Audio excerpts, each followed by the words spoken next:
Last time Jubail থেকে আসার সময় ভাবতেছিলাম যে একটু ছোট করে ভিডিও করে নিই, তবে এত সুন্দর ফুটেজ আসতেছিল সেটা দেখে আমি আর ভিডিও বন্ধ করতে পারলাম। আসলে জুবাইল শহরটা দেখতে কিন্তু খুবই সুন্দর, কিন্তু আমাদের এখানে আসতে একটু সময় লাগে দেখে আমরা তেমন একটা আসতে পারি না। মাসে 2 থেকে 3 বার হয়তো আসা হয়। আমার ব্যক্তিগত লাইফ কিন্তু কারোর সাথেই তেমন একটা শেয়ার করি না, তবে গত মাসে এসে আমার সৌদি আরবে থাকা 3 বছর পূর্ণ হলো। এই সময়টার ভিতরে আসলে লাইফ থেকে অনেক কিছুই হারাইছি। পরিবারের মানুষ, আত্মীয় স্বজন, পাড়া প্রতিবেশী অনেকের সাথে হয়তো শেষ দেখা আরো আগে হয়ে গেছে। বাহিরের লাইফটা আসলে এরকমই, এখানে টাকা পয়সা ইনকাম করা যায়, কিন্তু পারিবারিক যে শান্তিটা ফ্যামিলির তরফ থেকে পাওয়া যায় এটা থেকে লক্ষ লক্ষ প্রবাসীরা বঞ্চিত। তবে হ্যাঁ, তারা কিন্তু মাসে লক্ষ লক্ষ টাকা ইনকাম করে, কিন্তু তাদের পরিবার পরিজনরা তাদেরকে সঠিক মূল্যায়ন করে না। সেই রকমের একজন হতভাগে আমি। আমার সাথে যারা ছিল সবাই আমরা জুবাইল থেকে ক্যাম্পের দিকে রওনা দিয়েছি। মূলত আজকে জুবাইল আসার মেন উদ্দেশ্যই ছিল টাকাটা দেশে পাঠানো, সেটা ব্যাংক থেকে হোক কিংবা বিকাশের মাধ্যমে। দেশের মানুষ আমাদেরকে কিভাবে মূল্যায়ন করলো সেটা বড় কথা নয়, আমাদের উপরে আসলে অনেক দায়িত্ব। পরিবারকে সামলানো,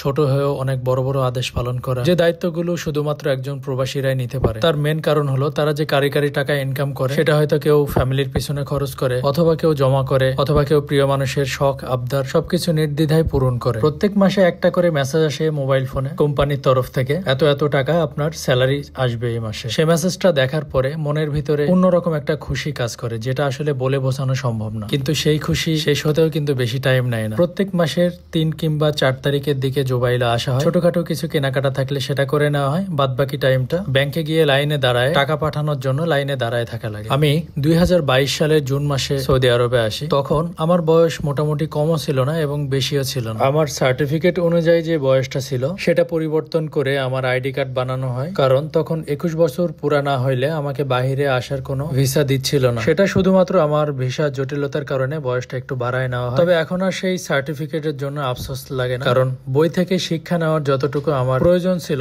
ততটুকু তো আমি পেয়ে গেছি। আসলে সার্টিফিকেট দিয়ে চাকরি করার তেমন একটা ইচ্ছা আমার ছিল না আগাগোড়া। এখন ভবিষ্যতে লাগবে কিনা সেটার ব্যাপারে আমি অবগত নই, কিন্তু সেই ব্যাপারে আমার তেমন কোন একটা আফসোস হয়। তবে প্রাথমিক অবস্থায় সৌদি আরব এসে আমি যে লোনগুলো করে এসেছিলাম সেগুলো পরিশোধ করি, এবং এর মাঝে আমার আম্মু অনেক বেশি অসুস্থ হয়ে যায়। তখন আমার কিছু টাকা দিয়ে আমি মাকে চিকিৎসা করাইছিলাম। আমার সব থেকে বড় আফসোস ছিল এটা, আমার মাকে কখনো জড়িয়ে ধরে বলতে পারি নাই যে আম্মু আমি তোমাকে অনেক ভালোবাসি। বুঝুনি তো, মধ্যবিত্ত পরিবারের সন্তান আমি, সেখানে এরকম আধিক্যতা দেখানোর কোনো জায়গা ছিল না। ওই যে কথা আছে না, একটা নুন আনতে পান্তা ফোরানোর মতো অবস্থা, সেরকমটাই বলা যায় আমাদের। আমার বাহিরে আসার পিছনে আমার বাবার অনেক অবদান ছিল। আমার মা রাজি ছিল না, আমার ফ্যামিলি মেম্বার তেমন কেউ একটা রাজি ছিল না। তবে আমার মা হয়তো বুঝতে পেরেছিল যে আমার সাথে তার শেষ দেখা এটাই ছিল। তখন আমি আমার বড় ভাই মায়ের বুকে মাথা রেখে কান্না করে দিছিল, সেটা আসলে এখনো মনে পড়ে। পরবর্তীতে আমার আম্মু অনেক অসুস্থতা অবস্থায় মারা যায়। আমি তাকে কবরটা দিতে পারি না, শুধুমাত্র ভিডিও কলেই দেখেছিলাম আমার আম্মুকে। এরকম করে আমার 2টা চাচাতো ভাই এবং আমার খালু, পাড়া প্রতিবেশী অনেকেই মারা গেছে যাদেরকে দেখতে পারি না। আপনারা অনেকেই বলেন যে আসলে বাহিরে যারা থাকে তাদের লক্ষ লক্ষ টাকা ইনকাম, কিন্তু এই লক্ষ লক্ষ টাকা ইনকামের পিছনে যে কতটা কষ্ট পরিশ্রম করা লাগে সেটা একমাত্র ওই ব্যক্তি জানে। দেখেন, একটা বিষয় আমি ক্লিয়ার করে বলি আপনাদের, বাংলাদেশে যদি কোনো মানুষ অসুস্থ হয় তার পাশে হয়তো তার ফ্যামিলি আছে, অথবা তাকে দেখাশোনার জন্য হয়তো একটা মানুষ থাকে, না হলে তার পরিবার থাকে। কিন্তু বিদেশে লক্ষ লক্ষ টাকা খরচ করে এসে আপনি অসুস্থ হলে তার ডিউটি মিস দিয়ে আপনাকে দেখাশোনা করবে, এটা স্বপ্নেও ভাবা যায় না। একটা মানুষ অসুস্থ হইলে তার টেক কেয়ার করার মতো এখানে কেউ নাই। শুধু এটাই না, দেখেন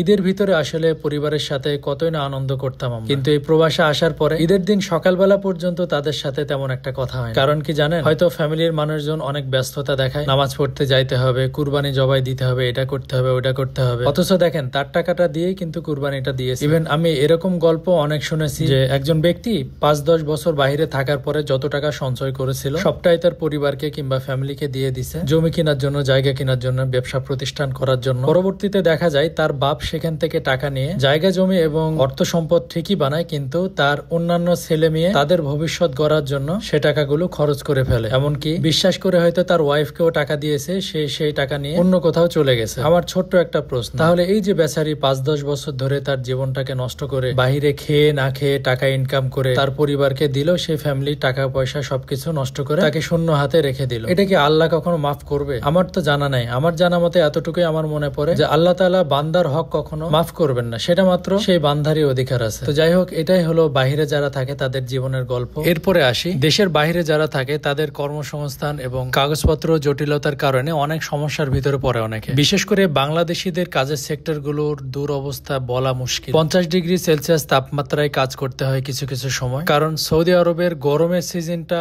অনেক বেশি এবং শীতকালে প্রচন্ড পরিমাণে শীতের কষ্ট হয়, সাথে বালির ঝড় তো ফ্রি। এবং সৌদি আরবে কিন্তু ঠান্ডার সময় বৃষ্টি হয়, গরমকালে কোনো বৃষ্টি হওয়ার তেমন একটা লক্ষণ আমি দেখি না এখনো পর্যন্ত। কিছু কিছু সময় 6 মাস 7 মাস 8 মাস ধরে কোনো বৃষ্টি হয় না। মধ্যপ্রাচ্যে যারা থাকে তাদেরকে জিজ্ঞেস করলে আপনারা জানতে পারবেন, কারণ কাজের সেক্টর গুলোতে বড় বড় জায়গায় দখল করে বসে আছে সৌদিয়ান, লেবানিজ, জর্ডানি, ফিলিপিন, ইন্ডিয়া এবং ইউরোপিয়ান মানুষজন। এটার মেন এবং প্রধান কারণই হচ্ছে আমাদের বাংলাদেশিদের কোয়ালিফিকেশন নাই তেমন, আর বাংলাদেশ থেকে আসার সময় ডাইরেক্টলি আমরা লেবারের ভিসায় চলে আসি। কাজের দক্ষতা মোটামুটি আলহামদুলিল্লাহ অনেকটাই আছে বাংলাদেশিদের, তবে প্রপারলি সার্টিফিকেট এবং কোয়ালিফিকেশন না থাকার কারণে অনেক কষ্টের কাজ করা লাগে। আর আমি মনে করি যদি কোনো ব্যক্তির টাকা পয়সা থাকে সেজন্য এই মধ্যপ্রাচ্যে না আসে, সে অন্যান্য খ্রিস্টান কান্ট্রিতে যায়, কিন্তু মুসলিম কান্ট্রিতে যেন না আসে। কারণ কি জানেন, এই মধ্যপ্রাচ্যে শুধুমাত্র উচ্চবিত্তদের প্রচুর সম্মান আছে এবং ভিআইপি ব্যবস্থা আছে। এখানে মানবিক কোনো সাপোর্ট নাই, তেমন সুযোগ সুবিধা নাই। মুসলিম রিলিজিয়ান কান্ট্রি, কিন্তু তারা একজন ওয়ার্কারের সাথে যে ব্যবহারটা করে, ঠিক মতো বেতন দেয় না, টাকা মেরে খায়, কফিলের আকামা বানায় দেওয়ার নাম করে টাকা মেরে খায়, কাগজপত্র ঠিক করে দেওয়ার নাম করে বহুত টাকা পয়সা এরা মারে। এরকম হাজার হাজার প্রবাসীরা যারা এ সমস্ত কষ্টের ভিতরে আছে। এই কারণে আমি বলবো, আপনার কাছে যদি টাকা পয়সা থাকে, আপনি কখনোই মিডল ইস্ট কান্ট্রিতে আসার দরকার নাই, আপনি ইউরোপিয়ান কান্ট্রির ভিতরে ঢোকেন যদি আপনার সেই পসিবিলিটি থাকে। কারণ কি জানেন, আপনি টাকা পয়সাও পাবেন, সাথে কর্মসংস্থানও ভালো পাবেন এবং মানবিক সাপোর্ট থেকে শুরু করে আর্থিক সাপোর্ট পর্যন্ত তারা দিয়ে থাকে। মিডল ইস্টের ভিতরে বাংলাদেশিদের অবস্থান কোন জায়গায় জানেন? সংখ্যায় অনেক বেশি, কিন্তু কর্মসংস্থান ভালো। এরকম বাংলাদেশি প্রবাসী 100%-এর ভিতরে 3% ভালো, আর বাদ বাকি অনেকেরই একটু কষ্টের কাজ করা লাগে। এখানে শুধুমাত্র আবহাওয়ার কারণে অনেক ছোট ছোট কাজই করতে খুব কষ্ট হয়। বাংলাদেশে যে পরিমাণ কাজ করা লাগে সেই তুলনায় মিডল ইস্টের ভিতরে তেমন কাজ করা লাগে না, কিন্তু এই যে গরমের যে সমস্যা, ঠান্ডার যে সমস্যা, এই কারণে ছোট ছোট কাজ করতে অনেক কষ্ট হয়। তো ভিউয়ার্স, আজকের ভিডিওটা এই পর্যন্ত। আশা করি ভিডিওটা আপনাদের ভালো লেগেছে। আর আমার চ্যানেলটা যদি এখনো সাবস্ক্রাইব না করে থাকেন, তাহলে অবশ্যই লাইক, শেয়ার এন্ড সাবস্ক্রাইব করে দেন। সেই পর্যন্ত ভালো থাকবেন, ধন্যবাদ।